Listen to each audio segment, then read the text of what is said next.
এই যে লোটে মাছ বসাবো মেখে, আজকে সবই মেখে মেখে বসাচ্ছি। যে লোটে মাছ বসাবো, এই যে টমেটো দিয়ে দিলাম,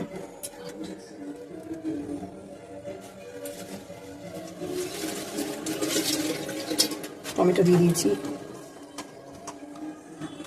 পেঁয়াজ দিয়ে দিচ্ছি,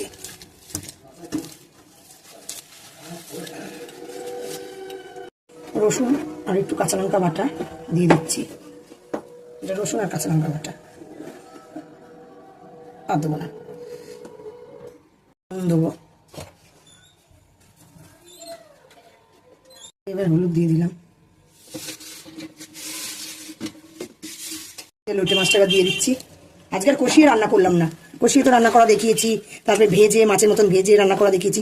আজকে শুধু মেখে বসাবো। এর মধ্যে একটু কাশ্মীরি লঙ্কার গুঁড়ো দেবো, অল্প, না দিলেও হয়, এটা সাদা সাদা হবে, খুব একটা কালার আসবে না। থাক, দেবো না, কাশ্মীরি লঙ্কার গুঁড়ো দেবো না, এরকমই করবো এটা।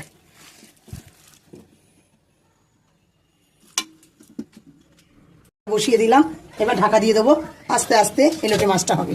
পুরো মেখে বসিয়ে দিচ্ছি, আজকে কোনো কষানো না, কিচ্ছু না, ভাজা না, কিচ্ছু না, শুধু মেখে বসিয়ে দিলাম সব রকম কিছু।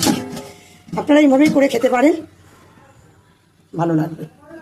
হয়ে গেছে দেখুন, আপনারা একটু এরভাবে করে খেয়ে দেখবেন, খেয়ে কমেন্ট করে জানাবেন কেমন লাগলো, কমেন্ট করে জানাবেন ভালো লাগলো কি মন্দ লাগলো। আমি তো এটা নিয়ে 3 রকম রান্না করলাম। কাঁচা এটা মেখে বসিয়েছি, এর আগে ভাজা করে মাছের মতন ভাজা করে রেখে ফ্রাই করতে করে দিয়েছি, আবার মশলা কষিয়েও মানে লোটে মাছ রান্না করেছি। আজকে পুরো মেখে বসিয়েছি। আপনারা কে কোথা দিয়ে দেখছেন তারা কমেন্ট করে জানাবেন খেয়ে কেমন লাগলো না লাগলো।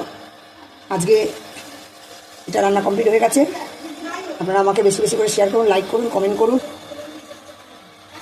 ব্যাস, টাটা টাটা।